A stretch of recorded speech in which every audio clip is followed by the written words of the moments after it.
Happy morning, this is A. Charulata. Today we are going to see Commerce, Chapter 1, Principles of Management. Let me explain what is management first. Okay, management is a part and parcel of our day-to-day life. Why we say it is a part and parcel of our day-to-day life? Because when you are in the classroom, you have to manage, you have to be in a disciplined order, you have to manage in the classroom. For example, at home, a mother has to cook in the morning. What she does, she takes the help from her daughter or from her son.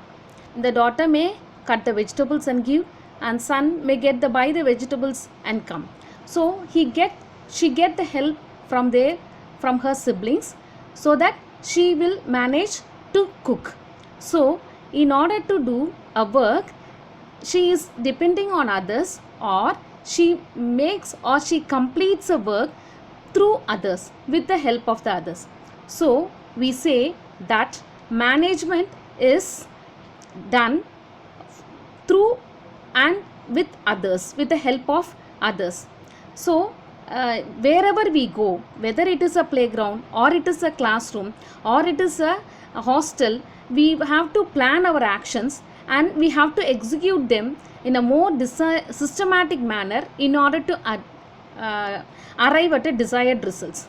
So in order to get the success, every organization, or in order to get success, every individual must decide in a prior manner, and he has to assign the duties, responsibilities and functions.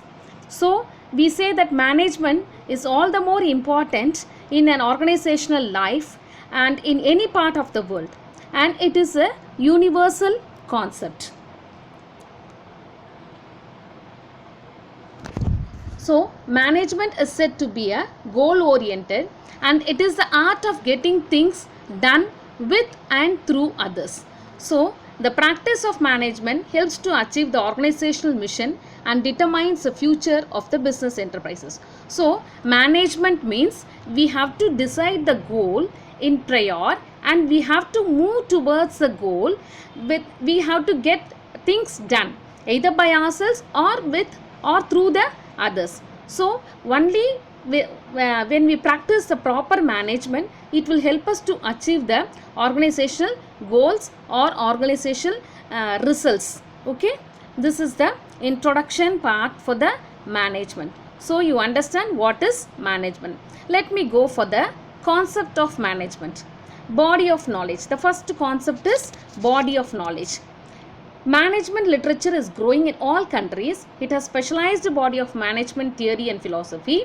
It's the best passport to enter the world of employment. What does they mean, body of knowledge? Supposing a mother is there, she should have a basic knowledge about the cooking. Only then she will be able to manage and she can get the desired results. At the end, she could have a delicious dinner or supper, whatever it may be. So even in an organization, a person should have a basic knowledge of how to run an organization. This is known as body of knowledge. Okay, so unless you have the knowledge of the management, you cannot enter the world of employment.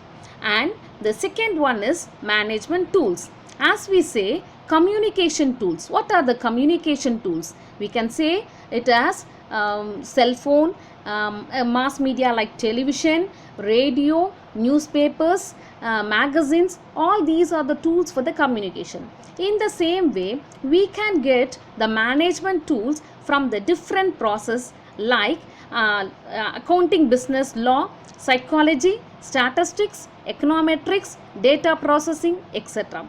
So the branches of the management profession have enhanced the practical utility of the science of management. So we can have the knowledge of the management through all these branches of professional managements. And the third concept of the management is separate discipline. So many schools have a specialized schools for the management. Suppose a doctor is there. If he has completed his MBBS, he is just a doctor. But when he specializes in something like a dental or an orthopedic or a gynecologist, something like that, then he is said to be having a specialized he had made a separate discipline under some subject. So same way, management has a separate discipline, and this can be learned through seminars, special courses, training programs, and these are all becoming very popular nowadays in order to learn the management principles. So each and every part, as I said, management is a part and parcel of our day-to-day life. In the same way, it is very important for the organization. So management comes under for all the portions: export management, personal management, hotel management, everything. So it has a separate discipline. You can go and specialize in that. And the fourth one is specialization, and the third and the fourth go hand in hand.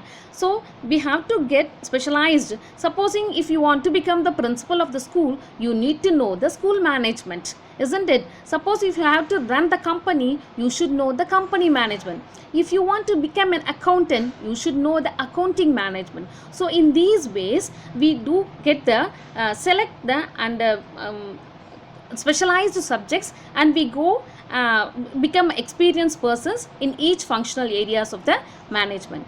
And the fifth concept of the management is code of conduct. Everywhere we should have the code of conduct. Supposing if you are a student, you have a code of conduct. You should be obedient, you should be disciplined, you should come in a proper uniform. These are the code of the conduct regarding the school for you as a student. In the same way, for the business also, they should also have the code of conduct. They have the code of conduct. They have to be very responsible, because the business people or the organization have the social responsibilities. They have to fulfill the social responsibilities in a proper and the legal manner. They should not go illegal. They should not do any illegal business, because at present, seller beware in place of buyer beware influencing the market practices. We will learn in detail about the seller beware and buyer beware. Okay, in future we will have a separate topic for this in the consequent lessons. So these are the concept of management. And the last one is professional association. This is the last concept of the management. The business management association in many countries to promote the spread of knowledge in all management areas and to build up the bright public image of managerial profession.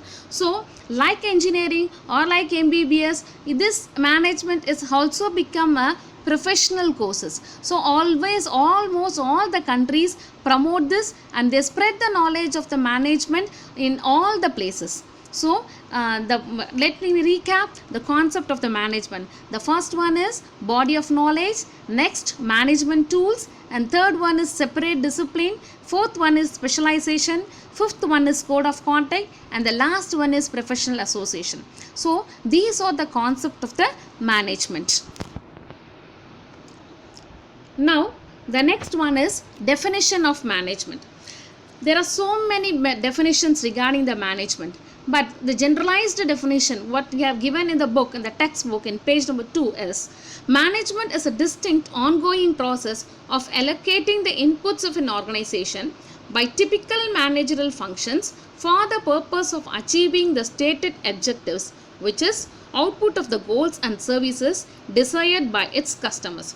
So what is the general definition of management is? Management is ongoing process. That is, a management put the inputs. What are all the inputs in an organization is men, machinery, all the materials, all these are the inputs given by the organization.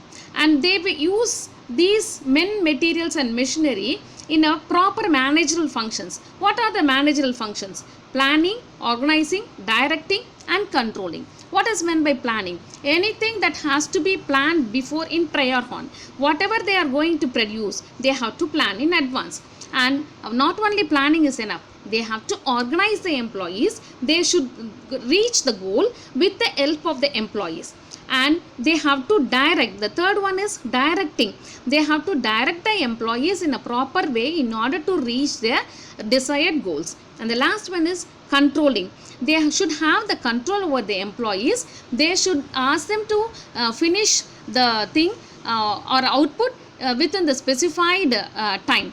These are all the things, the managerial functions which will go together in order to achieve the desired results. What are the desired results? For the organization, when they give the input like men, machinery and materials, the output would be the desired results. Those desired results have to be achieved in a proper manner, in a within the time, and everything should go in a profit. So this is the general definition of the management. Okay.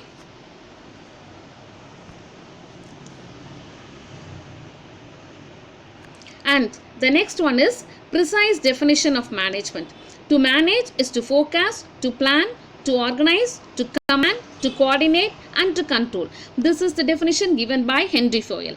The another author, Peter F. Drucker, have given the definition for management is: management is a multi-purpose organ that manages a business and manages a manager and manages a worker and the work. So this Peter F. Drucker says management is a multi-purpose organ. He has to manage the business. Management has to manage even the manager. Management has to manage even the workers, and management should also manage the work. And this is the definition given by the Peter F. Drucker. Okay, next. And Drucker stresses 3 jobs of management. As I said earlier, he gives importance for the managing the business, managing the manager and managing the workers and the work. So even if one of this is omitted now, it would be, the management would be unsuccessful. So it will not have a full-fledged management. So management has to manage all the 3. This is the 3 things that Drucker stresses towards the management. And let me discuss about management as an art and science in the next class. Thank you, children.